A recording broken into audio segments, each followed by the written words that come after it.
करण्यासाठी एकदा जोरदार टाळ्या झाल्या पाहिजेत संपूर्ण कास्ट अँड क्रू साठी आणि तुम्हा सगळ्यांसाठी. घोर पडीला दोर लावणी पहाट दुर्घट चढलेले, तुटून पडता मस्तक खाली धुंद धडाने लढलेले, खंदकातल्या अंगारावर हसत खेळत पडलेले, बाप असे कलिकाळ आमचा कीर्त गाजली दिगंतरी, रणभंदींची जात आमची कोण आम्हा भयभीत करी. त्या जिओ स्टुडिओच्या प्रेसिडेंट ज्योती देशपांडे मॅम.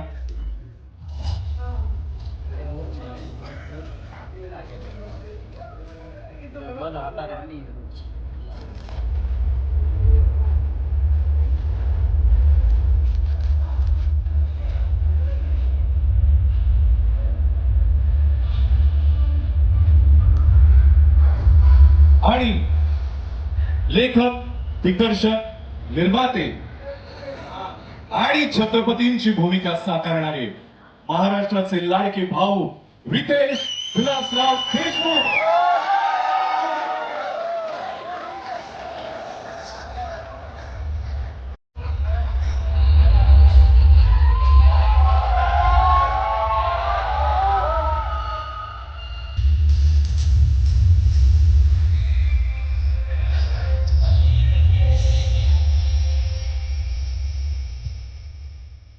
असं वाटतं आज इथे एखाद्या चित्रपटाचा कास्ट अँड क्रू नसून एक संपूर्ण कुटुंबच उपस्थित आहेत. एक तर जोरदार टाळ्या झाल्या पाहिजेत सगळ्यांसाठी.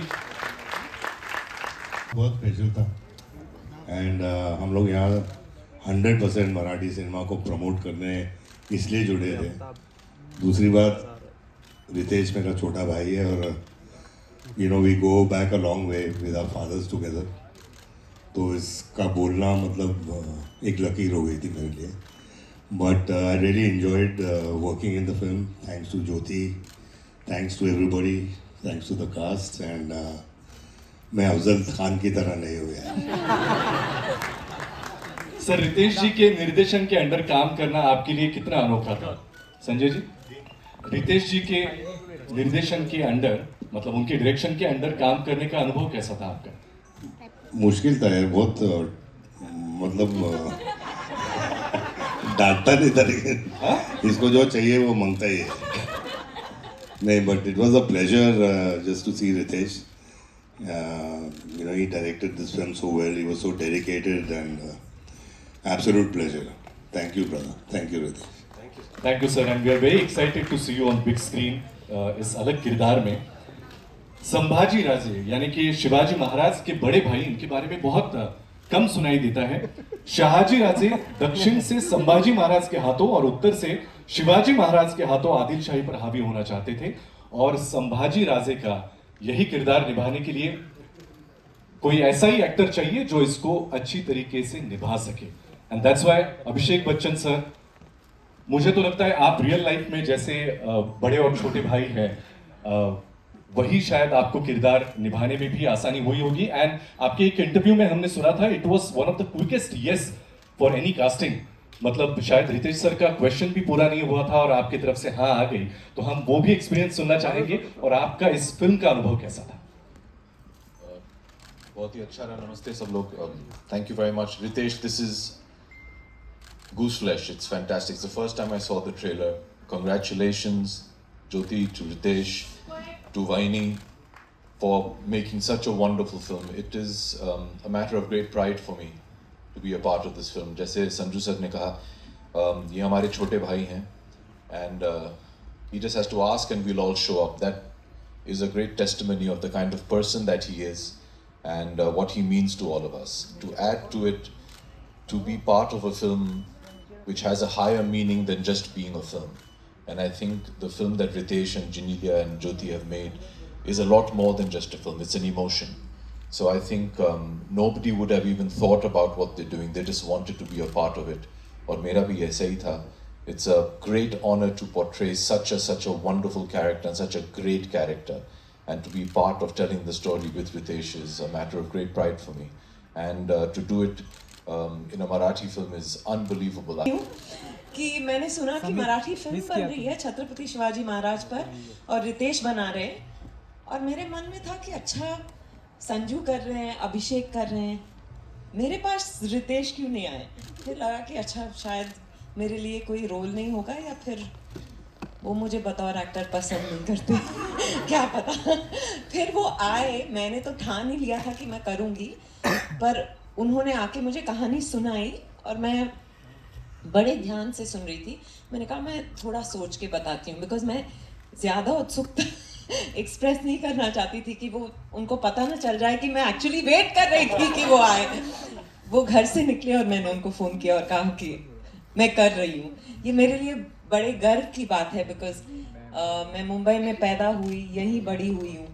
तो to be part of a Marathi film, and a Marathi film of this scale on the life of Chhatrapati Shivaji Maharaj is a matter of great pride for me, and I feel I'm very, very excited. And what a trailer! Thank आपने you, एक Nick. सवाल पूछा, मैंने बहुत सारे जवाब दे दिए। आपको हमें सुनता ही रहना अच्छा लगता है। रितेश जी का निर्देशन ऑब्वियसली हम सभी ने पहली बार आपने एक्सपीरियंस किया होगा। आपको उनकी एज ए ह्यूमन बीइंग तो बाकी सभी क्वालिटीज पता है, एज अ डायरेक्टर आपको क्या क्वालिटीज इस No, I'll tell you, I thought he could have played Badi Begum. Because the nuances, the way he explained moments to me, you know, mannerisms, and the authority that she exudes. I thought he was doing it so beautifully. All I needed was to listen to what he was saying. And yeah, in the best way, of course. Of course. But you know what I mean? Yes. Because as a director, when a director is able to play different parts and actually in what he or she is saying to you, if they are able to bring it alive, you hardly need to do anything. भूमिकांची सुरुवात करून एक landmark set केला आणि या चित्रपटामध्ये एका वेगळ्या लखुजींच्या भूमिकेमध्ये ते आपल्याला दिसत आहेत, ज्याची आपण टीझर पासूनच कौतुक करायला सुरुवात केली आहे. महेश सर, यापूर्वी तुम्हीही शिवछत्रपतींची भूमिका साकारलेली आहे.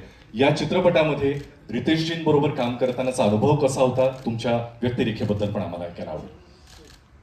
नमस्कार. यांना त्यांनी कास्ट केल्यावर सगळ्यांनी एका मिनिटात हो म्हटलं. मी काय नाही म्हणण्याची माहिती दाखवत होती. पण एक खरं जेंटलमॅन कोणी मला एक्झाम्पल द्यायची असेल कोणी जगात, मी रितेशजींचं देतो. मी कायम मी सगळ्यांना म्हणतो की तो कोणी एवढा माणूस आहे अहोशिवाय बोलत नाही, तर त्याला नाही म्हणण्याचा प्रश्नच येत नव्हता. मी छत्रपती शिवाजी महाराजांची भूमिका केली होती, पण आय थिंक छत्रपती शिवाजी महाराजांवर एक डेडिकेटेड सिनेमा होणं खूप गरजेचं होतं. आणि ज्या वेळेला मी रितेश हे ड्रीम खूप वर्ष घेऊन जगत होता आणि त्याचं पॅशन खूपच होतं, आणि त्याच्या स्वप्नाचा एक भाग होणं हे माझं भाग्य समजतो मी. आणि आज ज्या वेळेला मी बघितलं ट्रेलर, तर म्हटलं की tomorrow I can say it with pride I am part of the cinema. आणि आउटस्टँडिंग ॲज अ डिरेक्टर म्हणून तो जेंटलमॅन येतो. माझ्यात आणि त्याच्यात मी म्हणतो जमीन आसमानाचा फरक असेल, हे इथे काम करणाऱ्या लोकांना माहिती असेल. पण ही इज अ थर gentleman and a wonderful director, आणि मला खरंच खूप मजा आली.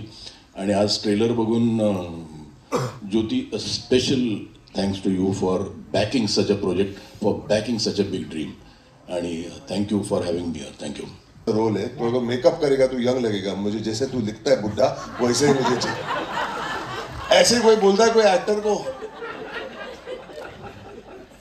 तू बोला नहीं था. मैंने सिर्फ आपको ये कहा था कि जब आप फ्रेम में आते हो तो लगता है कि पिक्चर प्री हिस्टोरिक है. और ये भी बोला था एक बार कि you have to do the role, क्योंकि you are the one and only person who lived in that era. तुम जी के आए हो वहां से, तो आपको मतलब हिस्टोरिकल फैक्ट्स भी आपके पास होंगे. First hand experience. मतलब तू तो मतलब गाड़ी में क्यों आता है, तेरी तो आदत है चैरियट में आने का. ऐसी बात करता है मेरे साथ. मैं मजाक नहीं कर रहा हूँ, ये सब सच हुआ है. लेकिन ये रितेश का प्यार है, वो प्यार दिखाने का ये इसका तरीका है, और सच है, ये सच भी है. सब really alive in those. I was alive with this. आज मेकअप लगा के मार के आए. दूसरी बात है, उसको मालूम नहीं कि मांजरेकर साहब हा जेंटलमैन आहे. Means he does not love you as much as he loves me. क्योंकि नहीं, मैं मजाक कर रहा हूँ. He is genuinely, he is माझा मुलगा है. I love him like my own son. I love him like my own son, but he talks to me as if I am his son. And आज मैं यहाँ बैठा था संजू के साथ with this great person and Jyoti sitting in front, और मैं देख रहा हूँ, ये स्पेक्टिकल देख रहा हूँ. It's incredible. मतलब मैंने एक छोटी सी फिल्म बनाई और मुझे कितनी तकलीफें हुई थी वो पिक्चर बनाने में. ये स्केल पे हर एक शॉट, हर एक frame, हर एक oh my God, I feel so proud of you, my brother. I feel so proud of you. मतलब कोई मजाक का काम